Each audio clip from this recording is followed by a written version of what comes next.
हम सभी के जीवन में एक समय ऐसा जरूर आता है जब हम बहुत परेशान और दुखी होते हैं, और हमारे इन्हीं दुखों में से हमारे दुख का एक बहुत बड़ा कारण होता है गरीबी, या यूं कहे कि धन का अभाव। इसी धन के अभाव के कारण हमारे जीवन में अन्य समस्याएं भी जन्म ले लेती हैं, और यही समस्याएं हमारे दुख का कारण बनती हैं। दोस्तों, आज मैं आपको एक ऐसी कहानी सुनाने जा रहा हूं जो ना सिर्फ आपके मन की आंखें खोल देगी, बल्कि यह सिखाएगी कि सुख और दुख आपके बाहरी हालातों पर नहीं, बल्कि आपके नजरिए पर निर्भर करते हैं। तो दोस्तों, अंत तक इस कहानी को ध्यान से सुनिए, क्योंकि यह कहानी आपके जीवन को बदल सकती है और आपके अंदर एक नई ऊर्जा, एक नई सोच पैदा कर सकती है। तो आइए चलते हैं बुद्ध की शिक्षाओं से प्रेरित इस अनमोल कहानी की ओर पर। दोस्तों, वीडियो में आगे बढ़ने से पहले यदि आप भी भगवान गौतम बुद्ध के सच्चे भक्त हैं तो इस वीडियो को लाइक करके कमेंट बॉक्स में नमो बुद्धाय जरूर लिख देना। और दोस्तों, यदि आपने अभी तक हमारे चैनल ज्ञान थिंक स्पाई को सब्सक्राइब नहीं किया है तो चैनल को भी सब्सक्राइब कर लेना, ताकि आने वाली वीडियो सबसे पहले आपको मिल पाए। तो चलिए आज की प्रेरणादायक बौद्ध कहानी को शुरू करते। एक गांव में महात्मा बुद्ध प्रवचन देने के लिए जा रहे थे। काफी लंबा सफर तय करने के बाद महात्मा बुद्ध और उनके शिष्य थोड़ा आराम कर रहे थे, परंतु लोग अपनी समस्याओं का हल मांगने उनके पास पहुंचते रहते थे। ऐसे में वे जहां भी रुकते वहां लोग लंबी कतारों में जमा हो जाते और उनको अपनी समस्याएं बताते। तथागत बुद्ध उनका समाधान भी करते। जिस गांव में बुद्ध आराम कर रहे थे, उसी गांव में एक सड़क के किनारे पर एक भिखारी बैठा करता था। वह रोज यह देखता कि लोग अपना दुख दर्द और अपनी गंभीर से गंभीर समस्या लेकर आते हैं और बुद्ध को बताते हैं। महात्मा बुद्ध उनकी समस्याओं को सुनते हैं और उनका समाधान करते हैं, और जब लोग वहां से जाते हैं तो उनका चेहरा बेहद खिलखिला होता है। वे बहुत खुश दिखाई देते हैं, बहुत मुस्कुरा रहे होते हैं। उनके चेहरे पर एक अलग ही शांति होती है और एक नए जोश से भरे दिखते हैं। इन सभी लोगों को देखने बाद भिखारी के मन में विचार आया कि क्यों न वह भी बुद्ध के पास जाए और उन्हें अपना हाल सुनाए। परंतु वह डरता था कि कहीं बुद्ध उसकी हालत देखकर उसे दुत्कार न दे।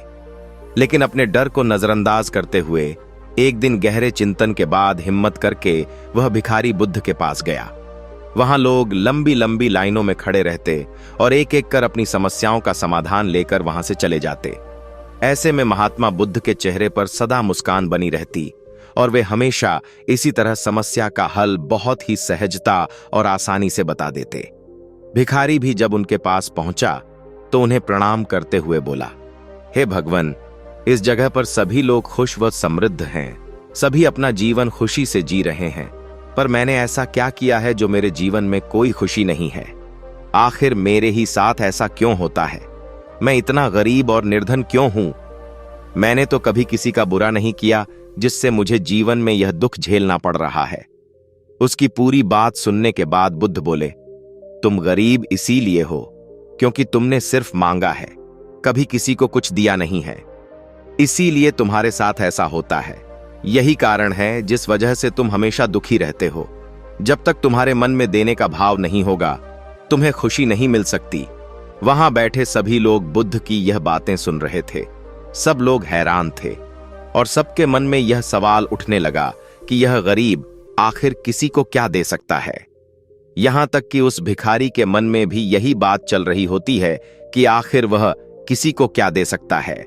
लेकिन अपने मन को शांत करते हुए भिखारी बुद्ध से कहता है, भगवान, मैं तो खुद ही भीख मांगकर गुजारा करता हूं, भला मैं किसी को क्या दे सकता हूं?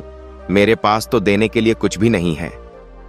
भगवान बुद्ध थोड़ी देर चुप रहे, फिर चुप्पी तोड़कर बोले, तुम्हारे पास देने के लिए बहुत कुछ है। ईश्वर ने तुम्हें बहुत कुछ दिया है जिसे तुम बांट सकते हो, जिससे तुम लोगों का भला कर सकते हो, जिसमें सबसे पहले तुम्हारे यह 2 हाथ हैं जिनको तुम लोगों की मदद या सेवा के लिए इस्तेमाल कर सकते हो। तुम्हारे पास मुस्कुराहट है जिसे दूसरों को देकर तुम उनमें एक नई ऊर्जा का संचार कर सकते हो। मुंह से 2 मीठी बातें बोल सकते हो।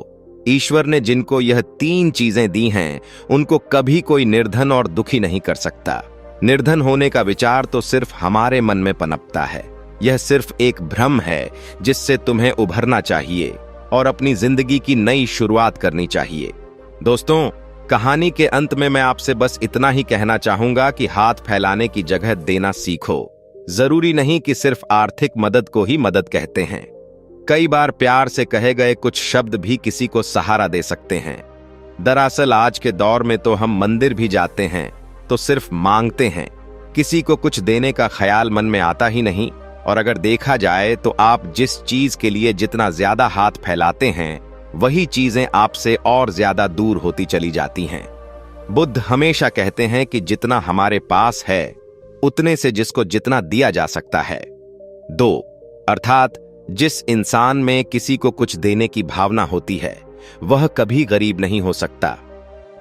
तो दोस्तों, उम्मीद करता हूं कि आप सभी को यह कहानी जरूर पसंद आई होगी।